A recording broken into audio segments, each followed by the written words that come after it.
देखिए, ये जो सवाल है ना, जो आपको थंबनेल में दिख रहा है कि क्या रसौली में पॉसिबल होता है कि आप कंसीव कर पाएँ, प्रेगनेंसी हो पाए। तो इस सवाल का जवाब मैं आपको शॉर्ट वीडियो में दूंगी कि जो आपको रसौली होती है, फाइब्रॉइड्स होते हैं, उसमें डिपेंड करता है कि आपके फाइब्रॉइड्स की टाइप क्या है और उसका साइज़ कितना है। तो अगर आप प्रेगनेंसी प्लान कर रही हैं तो इस वीडियो में आपको फाइब्रॉइड्स के हवाले से इन्फॉर्मेशन मिलेगी। 4 तरह के फाइब्रॉइड्स होते हैं, 4 तरह की रसौलियाँ होती हैं। यूजुअली ये बिनाइन होती हैं। बिनाइन उसको कहते हैं जो नॉन कैंसेरियस होती हैं। अगर आपके अल्ट्रासाउंड रिपोर्ट में फाइब्रॉइड्स आए हैं और बिनाइन आए हैं तो बिनाइन का मतलब है कि ये कैंसर में तब्दील नहीं होंगे और कैंसेरियस नहीं है। तो कम से कम आपको ये तसल्ली है कि इसकी जो ट्रीटमेंट है वो आप करवा सकती हैं, आसान है। और फाइब्रॉइड्स अमूमन उन औरतों को हो जाते हैं जो पेरी मेनोपॉजल एज में होती हैं, या वो औरतें जिन्हें ईस्ट्रोजन लेवल जिनका हाई होता है। तो 4 तरह के फाइब्रॉइड्स होते हैं। पहला जो फाइब्रॉइड होता है, रसौली होती है, वो आपके यूट्रस के इंटरनल जो हॉलो ऑर्गन है वहाँ पर होता है। जो मस्कुलर वॉल यूट्रस की होती है वहाँ डेवलप होता है और ये बहुत कॉमन टाइप है फाइब्रॉइड्स की।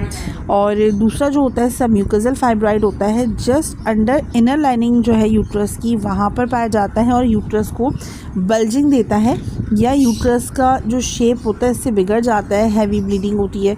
तो ये जो सबम्यूकोसल फाइब्रॉइड्स है इसमें आपकी प्रेगनेंसी मुतासिर होती है, आप कंसीव नहीं कर पाती हैं। तीसरी जो कंडीशन है वो सबसेरोसल फाइब्रॉइड है।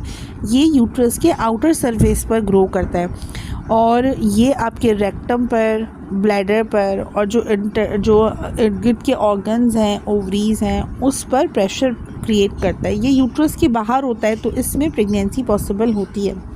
और चौथी जो टाइप है फाइब्रॉइड्स की, उसको हम पेडिकुलेटेड फाइब्रॉइड्स कहते हैं, जो सबम्यूकोसल सबसेरोसल फाइब्रॉइड में जो है स्टेम या स्टॉक आ जाता है, यानी एक उभार, एक हुक टाइप का निकलने लगता है। तो इस तरह की जो रसौली होती है ये आपके इंटरनल ऑर्गन्स को, हर चीज़ को डिस्टर्ब करती है, किसी को अपने गिर्द फंसा लेती है, स्टक कर देती है। तो ये फाइब्रॉइड जो होते हैं बहुत पेनफुल होते हैं, हैवी ब्लीडिंग कॉज करते हैं, बाकी ऑर्गन्स को भी नुकसान देते हैं। तो ये 4 तरह की टाइप्स होती हैं फाइब्रॉइड्स की।